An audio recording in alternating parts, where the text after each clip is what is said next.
Je dis toujours à mes collègues, si les gens ne viennent pas écouter Mozart, c'est surtout pas la faute de Mozart. C'est notre faute.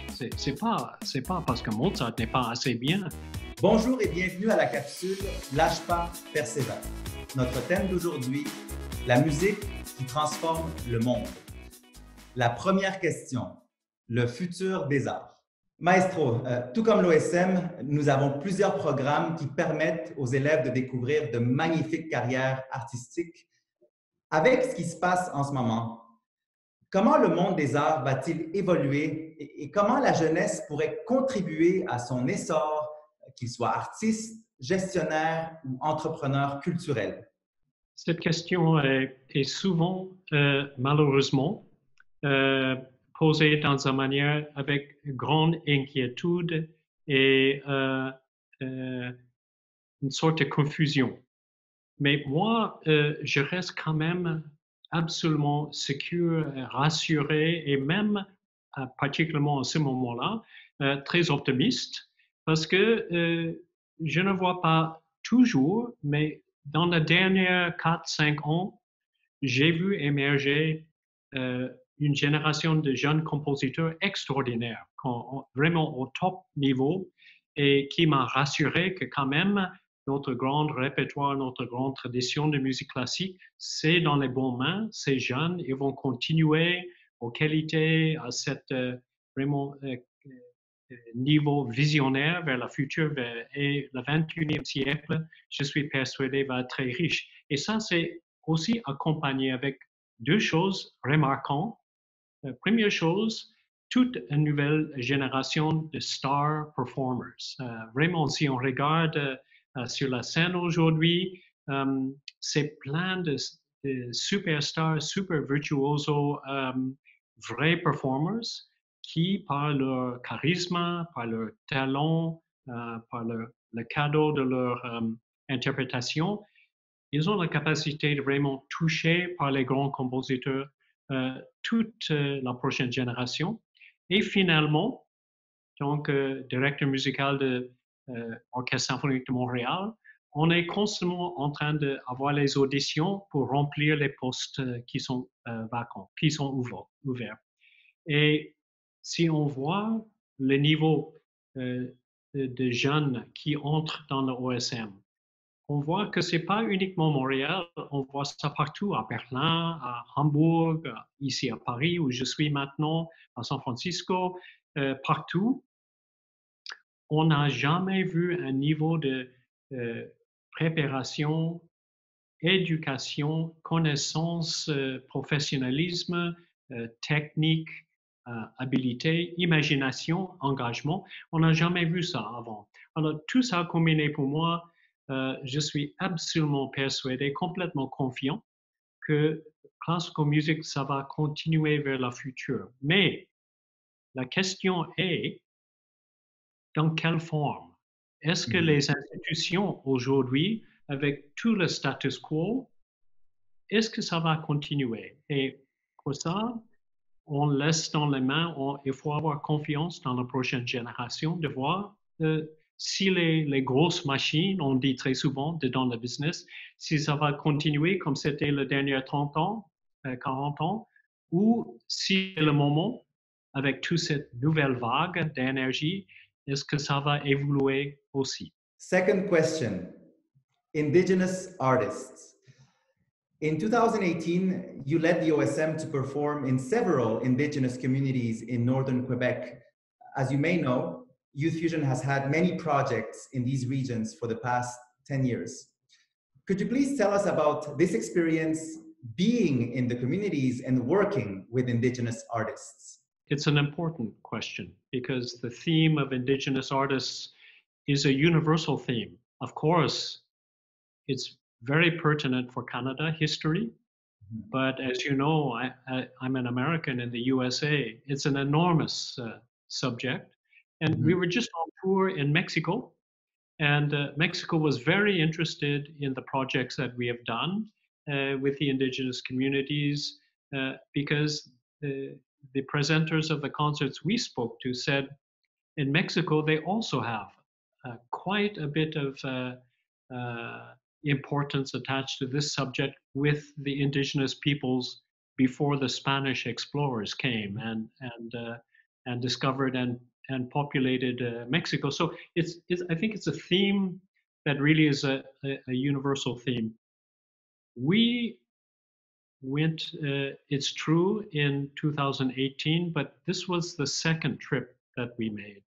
The first trip was made 10 years before, 2008. And there were a number of things that have happened over these past 10 years, this interval. When we went, it was really very historic. We were the first symphony orchestra to go up to the north. And at that time, it was considered quite a dangerous voyage vis-a-vis the weather, the climate, sudden storms, sudden ice storms that could come. We had to choose very carefully a small window of time when it was considered safe to go, a especially equipped aeroplane.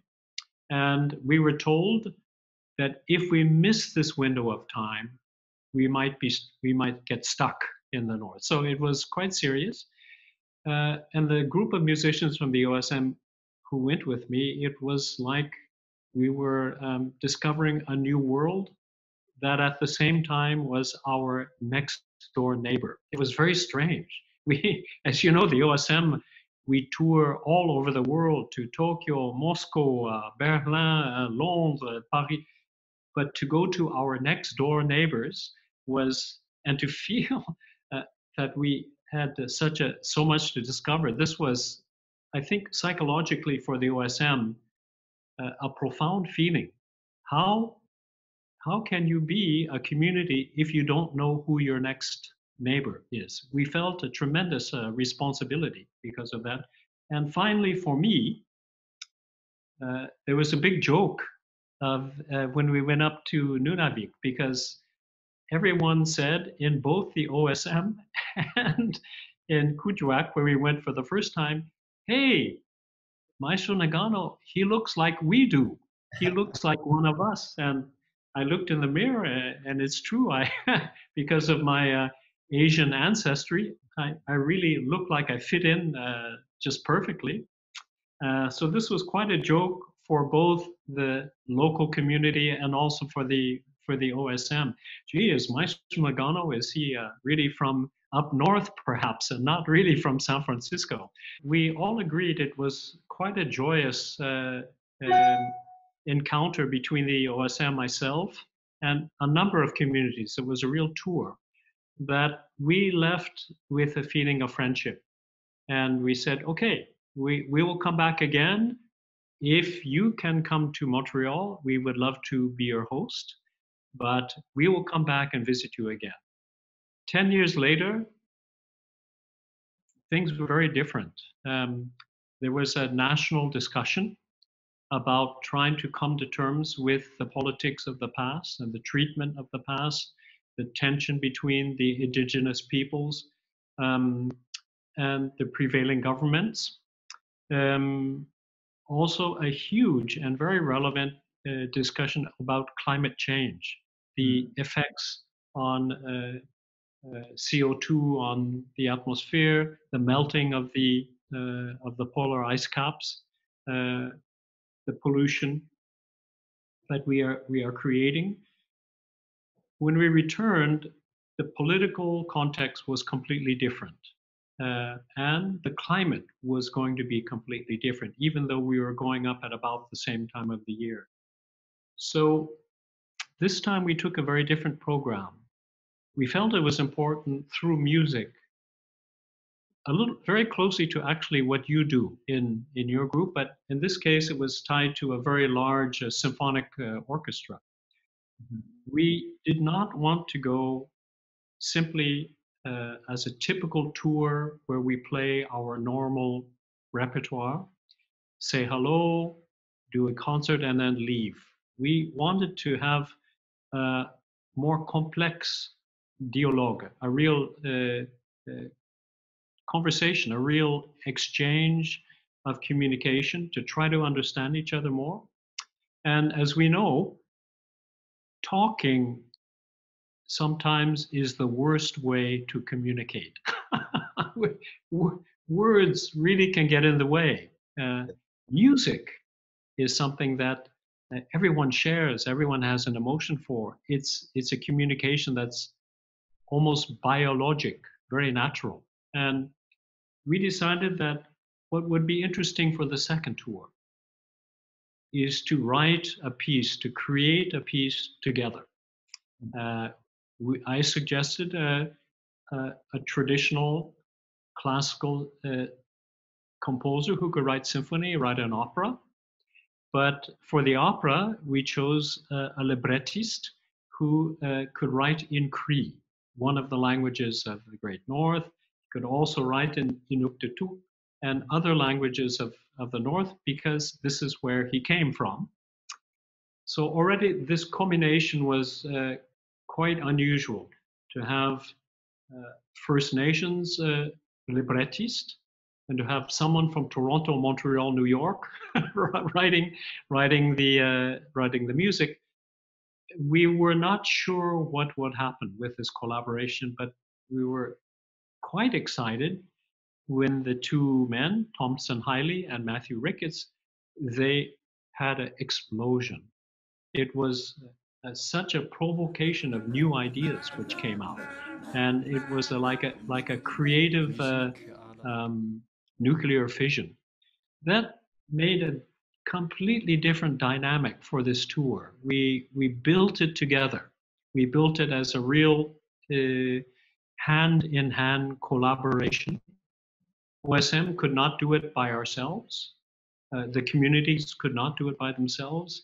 It was only possible in achieving this together. And I feel this kind of communication develops a deeper understanding on some level. When you achieve some great work of art that everyone understands, everyone is a part of, everyone can relate to, and therefore have an emotional investment, somehow we were able to communicate in a way where all of our differences didn't matter. Our differences actually was making the project more rich. So this tour, we left with even more friends than we had before. I'm sure through your program you have exactly the same experience. Friendship through music, friendship through arts. It's a different kind of a friendship than friendship just from speaking words. This is also important, but I believe that without the universal language of music, something is missing. Troisième question, l'innovation de l'OSM. Depuis plusieurs années, vous avez revu la forme du concert. On pense notamment à votre collaboration avec Moment Factory, l'œuvre pour orchestre et DJ avec Champion, des performances éclatées dans des lieux inusités comme le Centre d'art contemporain L'Arsenal, et sans oublier, bien sûr, la virée classique qui prend littéralement la rue avec des concerts extérieurs. La question, comment peut-on renouveler l'expérience des grandes œuvres sans altérer leur qualité? Et quelles surprises préparez-vous pour votre auditoire? Ça, c'est une question qui est une question fondamentale, parce que il y a un danger, particulièrement nous, dans les grandes institutions, qu'on devient confus quelque part entre tradition et la vraie tradition est assez importante. C'est par la tradition qu'on peut former une partie de notre, on dit en anglais, self-identity. Alors, l'importance pour nous comme performeurs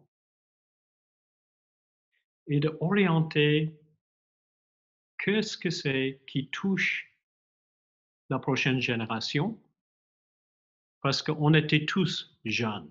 Et parfois, il faut oser de questionner la structure ou la manière qu'on présente la musique.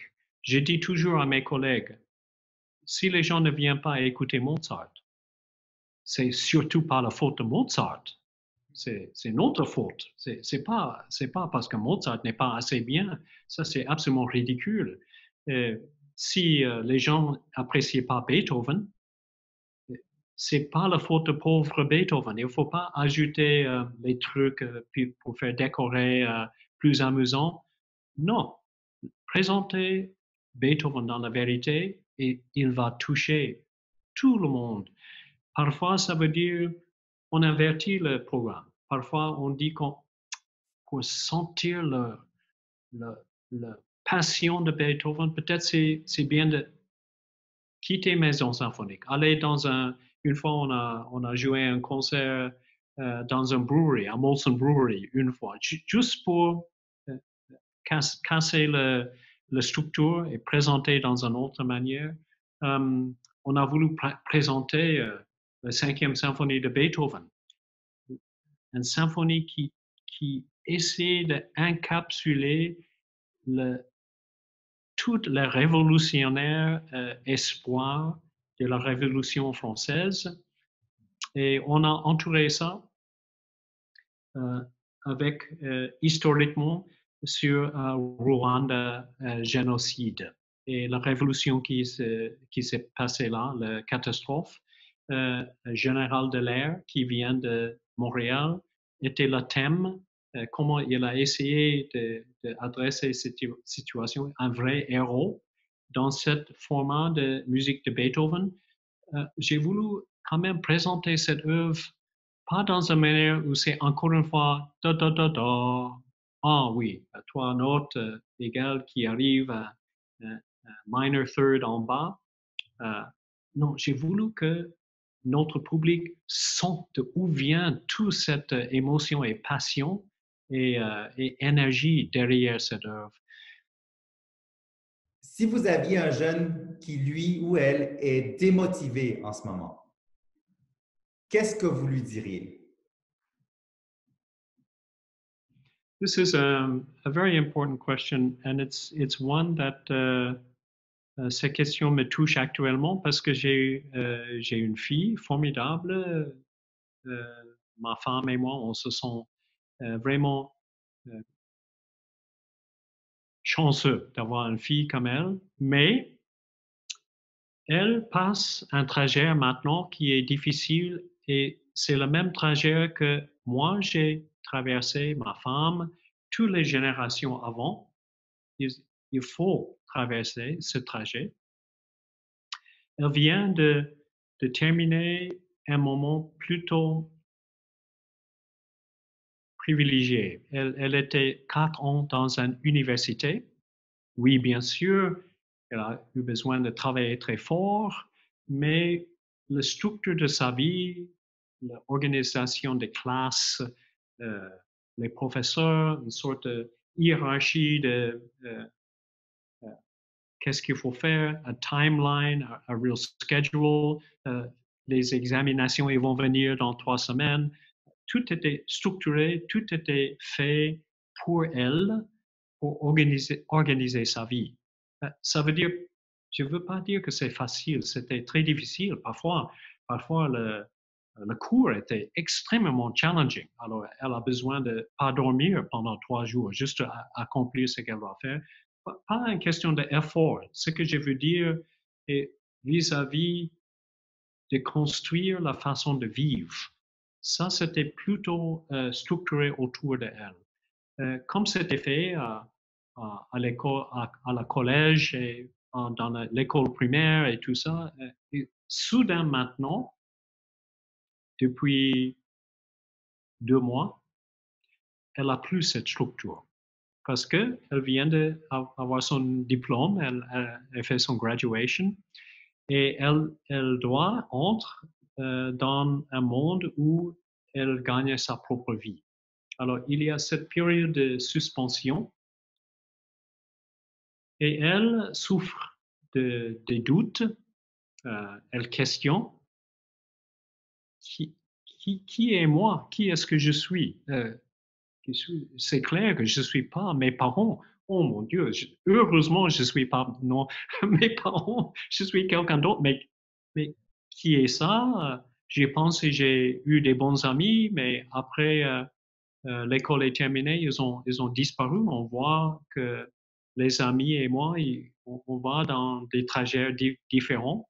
Alors, je ne peux pas définir moi-même uniquement par mes cercles des amis, c'est plus que ça. Pour elle, elle était pianiste, mais maintenant, avec les cours de mon diplôme, je dois travailler dans le monde de business. Est-ce que je peux adapter à ce monde? Et qu'est-ce qui se passe si je ne suis pas d'accord avec cette structure de business? Qu'est-ce qui se passe si je me trouve I don't fit in, que je suis quelque part alien ou ça ne marche pas entre nous. Alors, toutes ces questions-là, émotionnellement, c'est pas facile. Et il y a des périodes de vraiment un moment dépressif où on sent que l'espoir, ça vole par la fenêtre. Parce que très souvent, elle ne voit pas la perspective parce que tout est trop inclair, tout est un peu entouré par le brouillard. Et moi-même,